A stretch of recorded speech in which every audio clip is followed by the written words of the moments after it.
Secretary General. We just finished a series of bilateral meetings. They were all constructive and good, and I think it underlines the importance of the Munich Security Conference as a platform for political dialogue, and that is always important, but it is in particular of importance in times like this, with more turmoil and more unpredictability than we had before.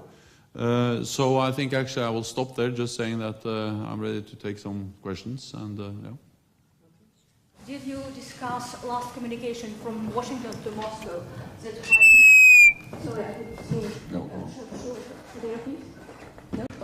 That Crimea must be given back. Did you discuss this issue, and what did you actually hear the new mood or some changes in the communication from Moscow, and what else did you discuss? Thank you. My meeting with Minister Lavrov is part of our political dialogue with Russia, and we have met several times, including here at the Munich Security Conference last year. We addressed a wide range of different issues. We, of course, discussed Ukraine, and there are well-known disagreements between NATO and Russia. I underlined the importance of full implementation of the Minsk agreements, that the NATO supports the sovereignty and the territorial integrity of Ukraine. And I also underlined the importance of that the OSCE monitors have full access to be able to monitor the situation in eastern Ukraine.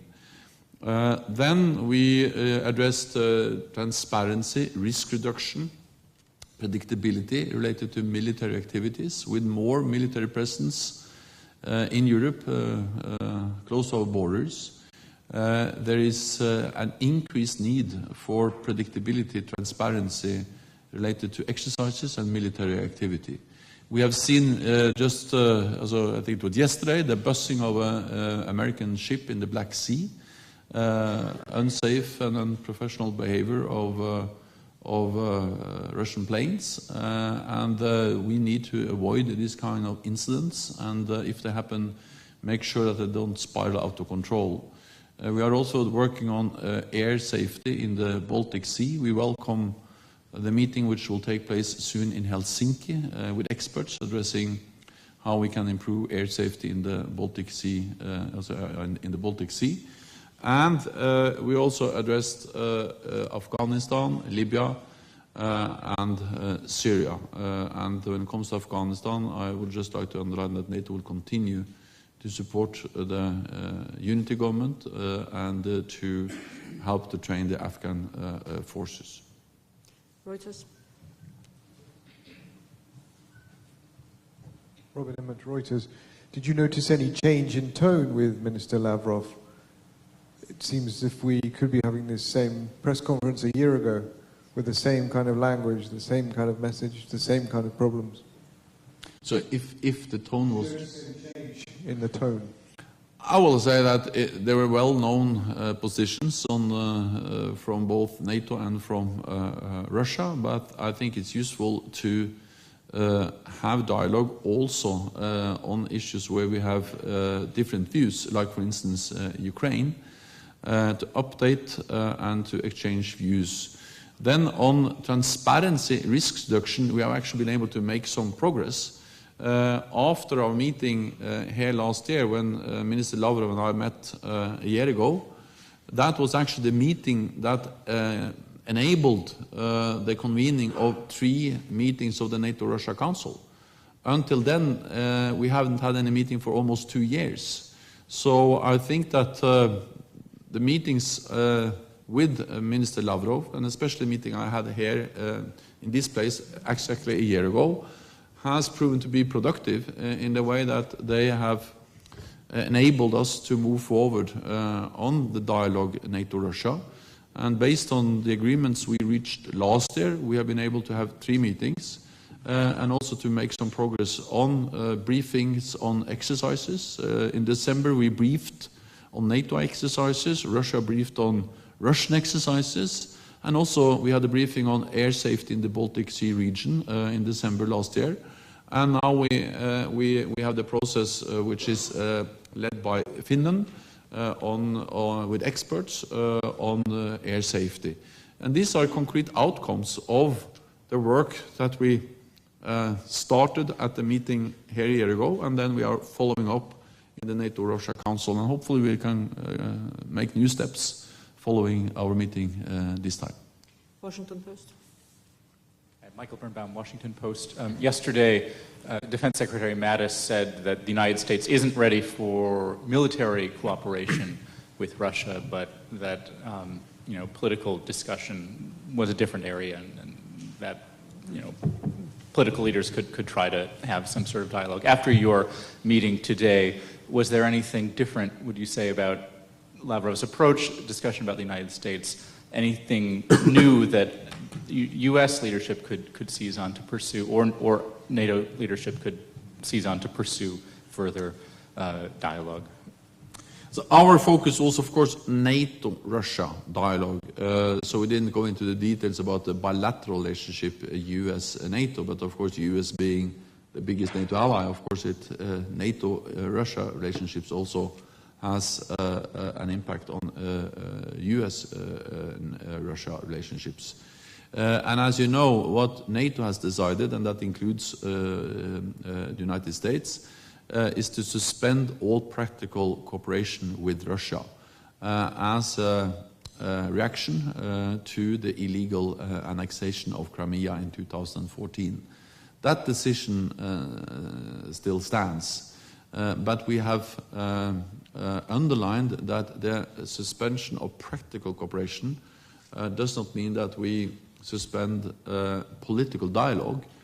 We were not successful, or we didn't manage to convene any meetings of the NATO-Russia Council from the summer 2014 until the summer of 2016, or the spring. But now we have been able to convene 3 meetings after Lavrov and I met here last year. So we are strengthening our political dialogue with Russia on a wide range of issues: Ukraine, military transparency, Afghanistan, and today we also discussed Libya and Syria. And we are also looking into how we can strengthen our military lines of communications.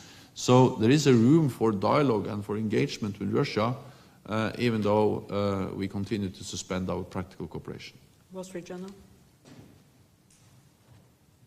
Does the relationship between Russia and the West, NATO, and the United States appear volatile to you right now? Volatile? Volatile.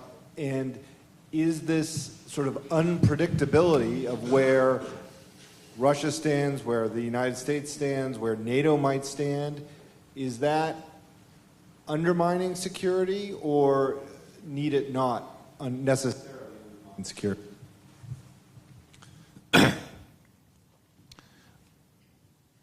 Before the annexation of Crimea, the relationship between the West and Russia, NATO and Russia, was better.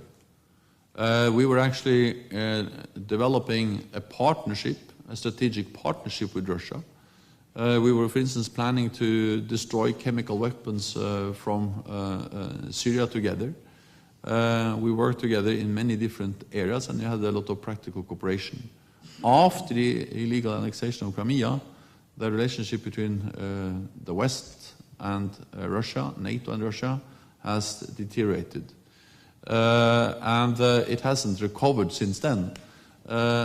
What we see is a more unpredictable, more dangerous world, and we see higher tensions. And of course that is something which is of concern for all allies. But that's exactly the reason why we continue to work for political dialogue to de-escalate, to reduce tensions, and to at least manage our relationship with Russia. So yes, there is more unpredictability. Yes, it's more uncertainty. But that's exactly the reason why we are trying to improve our relationship with Russia, and the reason why NATO is responding with strengthening our collective defense to make sure that NATO is ready and prepared to also respond to a more demanding security environment. Ayadi. Just one question to something James Mattis said today, the reaching of the 2% goal finance of NATO. He would like to reach this goal in 1 year or within this year. Do you think that's realistic? Germany says it will take much more time. So I didn't really get that. He said that all NATO allies should reach it within 1 year. At least what NATO has agreed is to stop the cuts, to gradually increase defense spending, and then to move towards the 2% within a decade. And different NATO allies will reach that goal in different years. But I expect all allies to reach the goal within the decade. Some allies have already reached 2%. We have 5 allies: the United States, United Kingdom, Poland, Estonia, Greece, that have reached the 2% target. Then Romania declared yesterday that they will meet the 2% target this year. And then we have countries like Lithuania and Latvia that will reach it most probably next year. So different allies will not reach the target in the same year, but I expect all allies to move and to start to increase and at least stop the cuts. And for instance, Germany has declared, has first of all increased defense spending. This year, defense spending in Germany is increasing by 8%. But second, they have declared a willingness. I saw the Chancellor today declaring very clearly that Germany will honor its commitments, will live up to the decision we made in 2014. And on top of that, we have the figures we presented just a couple of days ago, showing that we have 3.8% real increase across Europe and Canada, which is a significant increase for 1 year. But we need, of course, more than 1 year, but we are moving in the right direction. Bild. There have been talks between Mr. Flynn and the Russian side. Did these talks overshadow your talks to Mr. Lavrov today? Did you talk about that, this context? No, not at all. And it's not an issue for NATO, who is having different positions in different NATO allied countries. We relate to those who are in charge, those who are responsible. And I really appreciate the meeting with Secretary Mattis in Brussels on Wednesday and Thursday this week, 2 days, with the defense ministerial meeting. I really think that was an excellent meeting where Secretary Mattis expressed strong support to NATO. He was very much welcomed. He is a very respected leader, and we had an excellent meeting with him. Then I will meet with Vice President Pence in Brussels in NATO on Monday, and we are engaging with the new administration. I've also spoken twice with President Trump, and they all convey the same message, that the United States remains committed to NATO, to the North Atlantic Alliance, because it is in the interest of the United States to have a strong transatlantic partnership. Al-Arabian.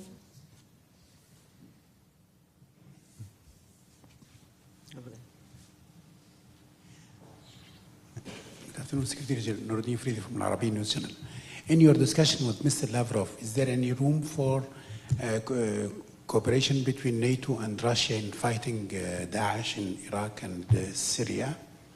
As well, any kind of cooperation between Russia and NATO in Libya, because as you know, there is enough relation, let's say, or communication between Mr. Haftar and the Russian, without communication between Mr. Sarraj and the Russian. So it's a bit complicated to understand.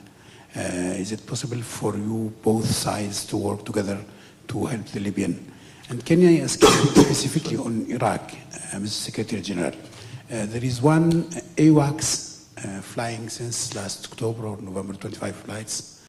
There is a team trainer inside Iraq, but some are saying that this is a limited role for NATO, while yesterday you spoke as an alliance against Daesh, not NATO, but the alliance against Daesh are talking about possible acceleration of this war against the terrorist organization.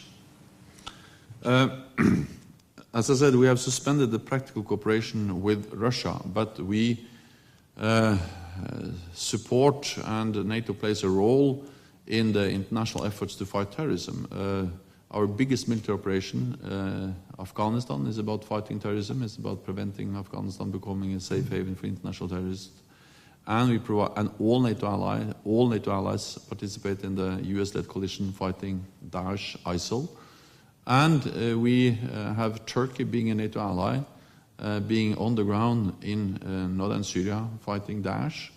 Of course, NATO also provides some direct support to the coalition with the AWACS and the training of Iraqi officers.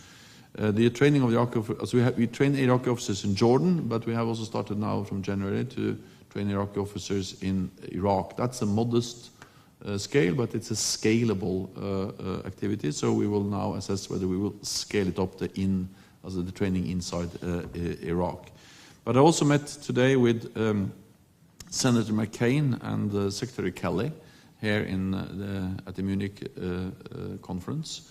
And one of the issues I discussed both with Senator McCain and with Kelly is, of course, how NATO can do more in supporting the efforts to fight Daesh. That's on the agenda, part of our dialogue and part of what we discussed both with Mattis, Secretary Mattis, but also Secretary Kelly and McCain.